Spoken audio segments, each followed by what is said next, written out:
सर्वेभ्यः नमो नमः। इस पाठ में मित्रों हम विवृति के विषय में पढ़ेंगे।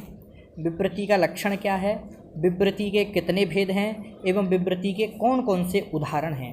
तो आइए सबसे पहले विवृति का लक्षण पढ़ते हैं। आप भी साथ साथ में वाचन करिए श्लोक का। आप स्क्रीन पर देख पा रहे होंगे।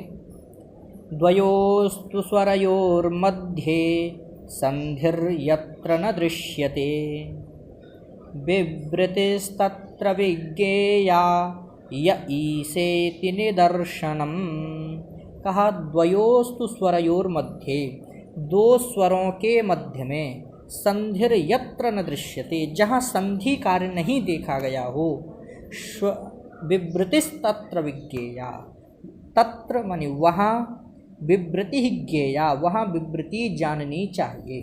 अर्थात दो स्वरों के मध्य में जहाँ संधि कार्य, संधिर यत्र न दृश्यते, जहाँ संधि नहीं देखी गई हो, जहाँ संधि कार्य नहीं किया गया हो, वहाँ विवृति होती है या वह विवृति जाननी चाहिए। जैसे उदाहरण दिया, य ईशेति निदर्शनम, य ईशेति, तो या और ई यकार उत्तरवर्ती अकार है जो यकार में आ है और बाद में इकार है ईशेति का ई, तो दोनों स्वर हैं। उन दोनों स्वर के मध्य में संधिकार होना चाहिए, लेकिन संधिकार नहीं हुआ है, इसीलिए यहाँ विवृति है।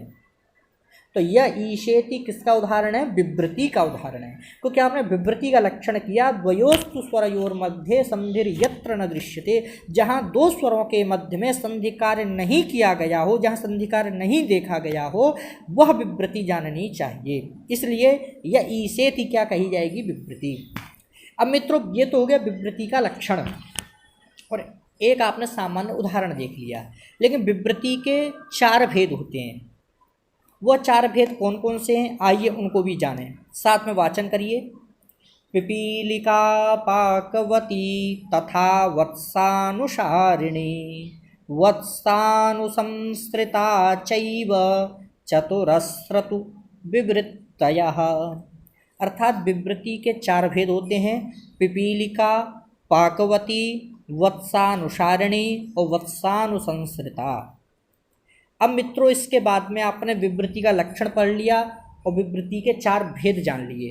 पहला भेद पिपीलिका, दूसरा पाकवती, तीसरा वत्सानुसारिणी, चौथा वत्सानुसंस्कृता। लेकिन पिपीलिका विवृति किस स्थिति में होगी, पाकवती किस स्थिति में होगी, वत्सानुसारिणी किस स्थिति में होगी, वत्सानुसंस्कृता किस स्थिति में होगी, आइए इसको भी जानें।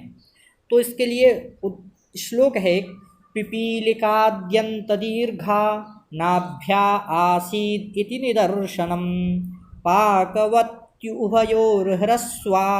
विन इंद्रेति निदर्शनम। कहा पिपीलिका विवृति कहाँ होती है?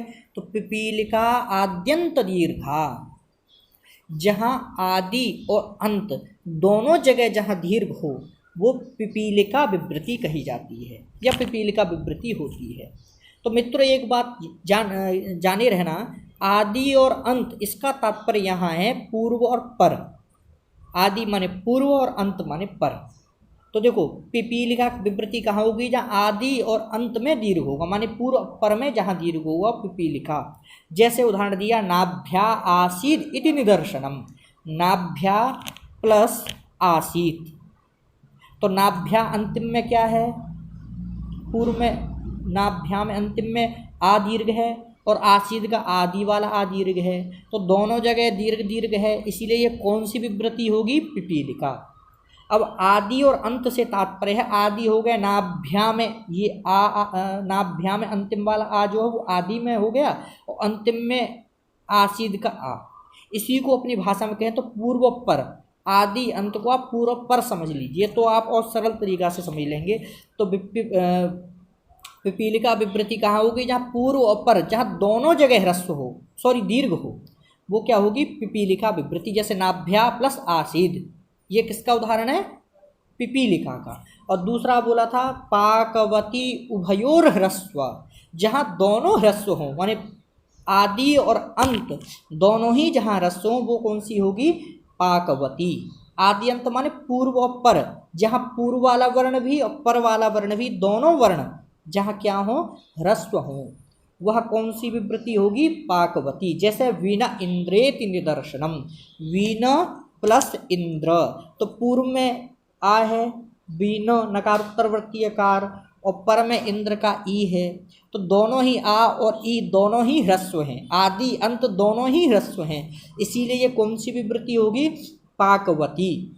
तो जाने रहना मित्रों, पिपीलिका विवृति कहाँ होगी? जहाँ पूर्व पर दोनों दीर्घ होंगे वो पिपीलिका विवृति होगी, नाभ्यासी इसका उदाहरण है। और दूसरी विवृति कौन सी होगी? पाकवती। इसका लक्षण किया जहाँ दोनों ह्रस्व हों, आदि और अंत, या पूर्व और पर, जहाँ दोनों ह्रस्व हों वो कौन सी विवृति होगी? पाकवती। जैसे वीणा इंद्रेति उदाहरण दिया, वीणा इंद्र, ये इसका उदाहरण हो गया। आइए अब दो और बची हैं, तो कहा अन्ते च वत्सानुसृजिता तान आबोढमस्विनेति निदर्शनम वत्सानुसारिणी चादौ दीर्घातास्येति निदर्शनम। कहा अन्ते च वत्सा, और जहाँ अंतिम में दीर्घ हो, अन्ते च वत्सानुसारिणी, कहा वत्सानुसंसृता, अन्ते च वत्सानुसृजिता, अर्थात जहाँ अंतिम में दीर्घ हो वह वत्सानुसंसृता विवृति कही जाती है।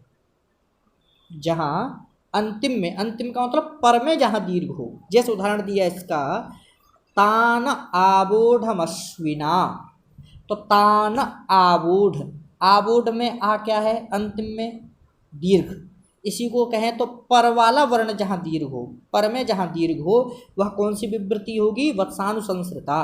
तो तान आबोढ यह इसका उदाहरण हो गया वत्सानुसंसृता का।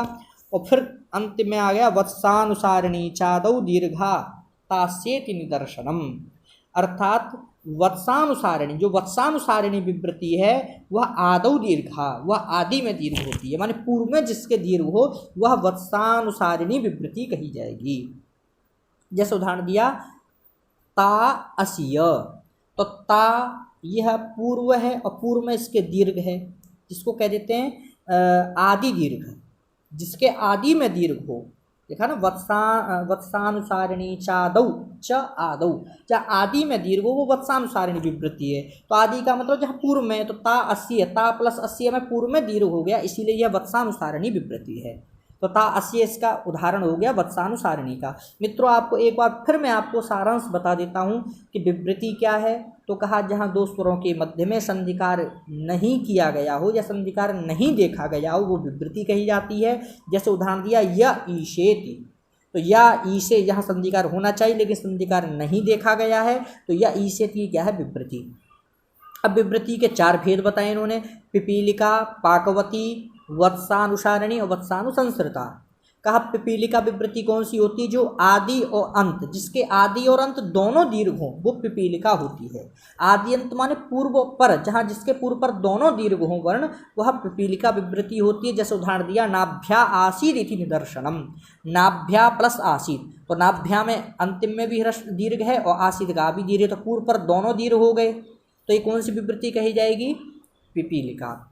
दूसरी है पाकवती, तो जहाँ पिपीलिका में तो आदि और अंत माने पूर्व पर दोनों ही दीर्घ थे, यहाँ दोनों ह्रस्व हो जाएंगे, तो ये कौन? जहाँ पूर्व पर दोनों या आदि अंत दोनों ह्रस्व वो पाकवती है। जैसे वीणा इंद्र, वीणा इंद्र में पूर्व पर आदि अंत दोनों ही ह्रस्व हैं, इसलिए कौन सी हो जाएगा? पाकवती विवृति।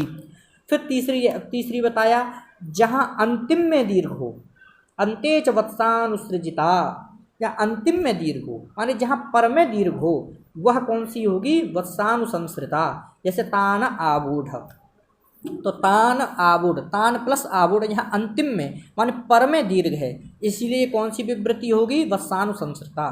और चौथी हो गई वत्सानुसारिणी, वत्सानुसारिणी चादौ, जहाँ आदि में दीर्घ हो वह वत्सानुसारिणी। जैसे ता असिय, तो ता में क्या है? आदि में दीर्घ है, पूर्व में दीर्घ है, अर्थात वत्सानुसंसृता में अंतिम में दीर्घ होगा माने पर में दीर्घ होगा, वहाँ वत्सानुसंसृता, और जहाँ आदि में दीर्घ होगा, जहाँ पूर्व में दीर्घ होगा वह वत्सानुसारिणी।